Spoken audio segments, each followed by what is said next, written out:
पापा की हैसियत। पापा के पास कोई और शर्ट पैंट नहीं है क्या? जब से देख रहा हूँ ये 3-4 जोड़ी कपड़े लटकाए रहते हैं। कोचिंग से आकर पानी भी नहीं पिया, सीधा माँ को शिकायत सुनाने लगा। क्या हुआ आज? फिर किसी ने पापा पर कमेंट कर दिया क्या? सच से लाए कपड़ों को तय लगाते हुए माँ ने कहा। और नहीं तो क्या, पापा का नाम ही चेक शर्ट वाले अंकल रख दिया सबने, और न जाने क्या क्या कहते रहते। वो एकदम से रुआसा हो गया, मानो अभी रो देगा। किसी के बोलने से क्या होता है, बच्चे तो ऐसे ही लड़ते हैं। तू खुद हरीश के पापा को किस नाम से बुलाता है, याद है तुझे? वो समझ गया कि माँ पापा का ही साइड लेगी, इसलिए चुपचाप अपने कमरे में चला गया। पापा तक हर बात पहुंच जाती थी। उनका जानना जरूरी भी था कि उनके बेटे उनके बारे में क्या सोचते हैं। वो हर बात सुनते और बस मुस्कुराकर रह जाते। इंसान अगर समझदार है तो वो कभी किसी छोटी छोटी बातों पर प्रतिक्रिया नहीं देता। सारे दिन का थका हुआ होता है, चाहता है कि अब घर में कुछ ऐसा ना हो जो थकान इतनी बढ़ जाए कि फिर उतरे ही ना। ऐसा भी नहीं कि उन्हें फ़र्क नहीं पड़ता है, मगर वो बताते नहीं। इसी फ़र्क के कारण उन्हें ऐसा कुछ सुनने पर घंटों भर बाद नींद आती है। एक करवट लेते वो सोचते रहते कि आखिर बच्चों के लिए ऐसा क्या करे कि वे उनसे खुश रह सके, उन पर गर्व कर सके। हर तीसरे दिन माँ के पास पापा की कोई ना कोई शिकायत पहुँच जाया करती थी। पापा ऐसा क्यों करते हैं? पापा के पास पुराना स्कूटर क्यों है, नई गाड़ी या बाइक क्यों नहीं? पापा ने ये नहीं दिलाया। पापा कई अच्छी जगह घुमाने क्यों नहीं ले गए? कभी पापा बाकी दोस्तों के पापा लोग की तरह अमीर क्यों नहीं?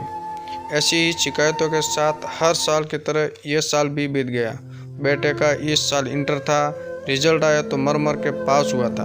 मैट्रिक में जिस लड़के के 82% थे, इंटर में वे 53 पर पहुंच गए। शाम को पापा आए तो घर में मैथियत का सन्नाटा पसरा था। बेटे साहब अपने कमरे में डूबके पड़े थे। कहाँ है बैग? टेबल पर रखते ही पापा ने पहला सवाल यही किया। शायद ऑफिस में ही रिजल्ट देख लिया था। जाने दीजिए ना, पहले ही बहुत डरा हुआ है। माँ पापा के मूड को भाप गई थी, इसलिए सहा रही थी कि फिलहाल बेटा इनके सामने ना ही आए तो अच्छा है। उसे बुलाओ जल्दी, और ये अपनी ममता ना साल भर के लिए बसा कर रखो। साल भर हम हर गलती माफ़ करते हैं, कभी बोलने नहीं जाते, मगर आज तुम्हारी ये ममता एक पिता के गुस्से को रोक नहीं सकती। यहाँ बुलाओ उसे। अगर हम कमरे में चले गए तो आज लात बात सटका देंगे। माँ समझ गई कि पिता का गुस्सा तूफान बन चुका है, और उस तूफान को ये ममता का साता रोक ना पाएगा। किसी भी घर में ऐसा समय माँ की दुविधा में डाल देता है। माँ उसे कमरे में समझा बुझा कर लाई, जो अक्सर पिता के बारे में नुक्स निकालता रहता था। आज एकदम सहमा हुआ सा खड़ा था। पापा ने उसे एक बार फिर से नीचे तक देखा। तो फिर बताओ कि इतने कम नंबर किस वजह से आए तुम्हारे? क्या इसका कारण यह है कि हमारे पास सिर्फ 4 जोड़ी कपड़े ही हैं जो हमने सालों तक सिलवाए थे, या फिर हमारी पुरानी स्कूटर के कारण तुम नंबर ना ला पाए, या फिर हम अमीर नहीं हैं? तुम्हारा दोस्त के पापा लोग इस तरह की वजह से नंबर काट लिए गए हैं। पापा के इन तानों को सुनकर बेटे ने एक बार माँ की तरफ देखा और फिर से सिर झुका लिया। मन में कोई व्यायाम हो तो चलो, तुमको कल ही गाँव ले चलते हैं, अपने और वहाँ मिलवाते हैं अपने पुराने साथियों से। वे सब तुम्हें बताएंगे कि क्या चीज़ थे। महीनों का कैलेंडर बाद में बदलता था, मगर हम अपने जूते और कपड़े पैदे बदल लेते थे। पूरे जिले भर में इकलौती राजदूत बाइक थी हमारे पास। उसकी आवाज़ से ही कोई कह देता था कि भूरे भैया होंगे। और एक हमारे पिताजी थे, वही 2 जोड़ी धोती और 2 चलानी गंजी लटकाए रहते थे। तुम लोगों जितना दिमाग नहीं चढ़ा था हमारा, लेकिन फिर भी सोच लेते थे कभी कभी कि आखिर पैसा रख कर करेंगे क्या, जब तन पर एक तो अच्छा कपड़ा नहीं है। बेटे का सिर अभी भी झुका था। शायद वो समझ ही नहीं पा रहा था कि पापा ये सब मुझे क्यों बता रहे। वक्त बदला, हालात भी बदल गए। पिताजी असमय चले गए। उनके जाने के बाद बुद्धि खुली। समय आ गया था कि पिता के होते तक ही मौज है, उसके बाद तो ज़रूरतें पूरी हो जाए वही बहुत है। खुद को जानते थे हम, पता था कि खुद को खेत में जोत कर कुछ खास नहीं कर पाएंगे, इसलिए पढ़ाई में मन लगाने लगे।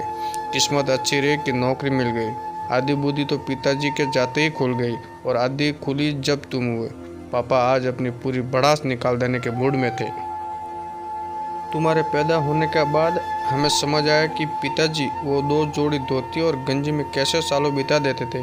ये जो तुम अमीर घरों के बच्चों के बीच पढ़ते हुए हमारे पैंट शर्ट पर शर्मजूम महसूस करते हो, महंगा फ़ोन चलाते हो, लैपटॉप जो पढ़ने के लिए हो, चलाते गेम और फिल्में हो, ये कपड़े जूते ये सब इसलिए क्योंकि हमारे पास सालों से सिर्फ 4 जोड़ी कपड़े हैं। हम ऐश कर पाए क्योंकि हमारे पिताजी के पास केवल 2 जोड़ी कपड़े थे।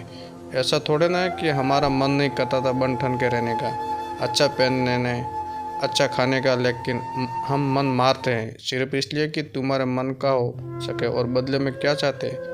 तो बस ये कि तुम पढ़ाई में अच्छा करो।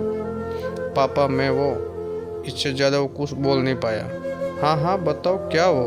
अरे अब तो वो ज़माना भी नहीं रहा कि तुमको सिर्फ पढ़ने के लिए कहे। बताओ हमको कि पढ़ाई से ध्यान हटाकर तुम कौन से खेल या कला में आगे बढ़ो। बताओ कि हमारी मेहनत की कमाई, हमारा त्याग और हम जो अपने ही बच्चे से बेइज्जती चाहते हैं, उसके बदले क्या मिला हमको?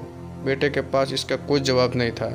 वो कैसे कहता कि उसका ध्यान तो खुद और अपने साथ के बच्चों के बीच का फ़र्क नापने में गया है। तुम पढ़ाई में अच्छे हो ये हम जानते हैं, ना होते तो हम कुछ नहीं कहते ही नहीं।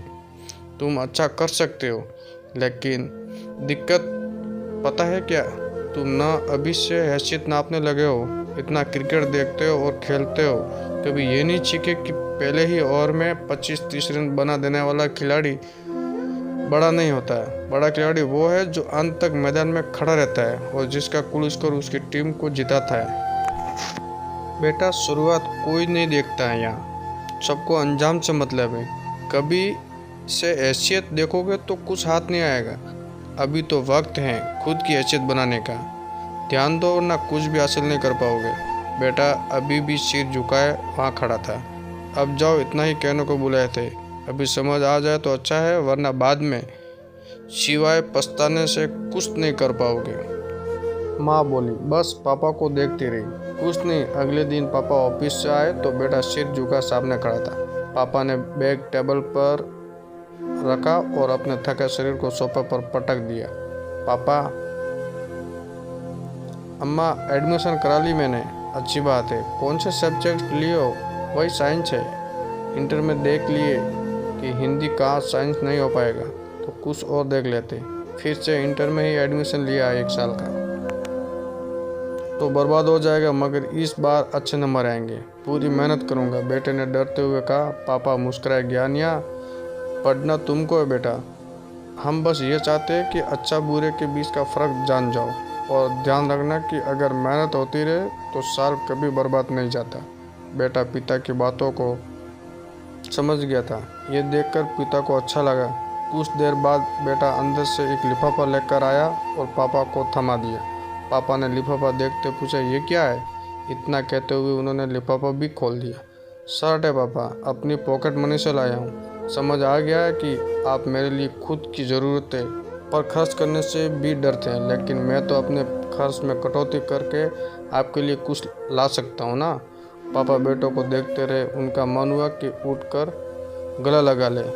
उस राय का भगर इतना खुला नहीं थे ना। और माँ के लिए पीछे खड़ी माँ ने खुद के आंसू को रोकते हुए कहा, वो पापा ले आएंगे ना। इस बात पर सबके चेहरे पर हंसी आ गई। बेटे आगे क्या करेगा ये तो पता नहीं, लेकिन अब से पापा की इज्जत जरूर करेगा, ये पक्का है।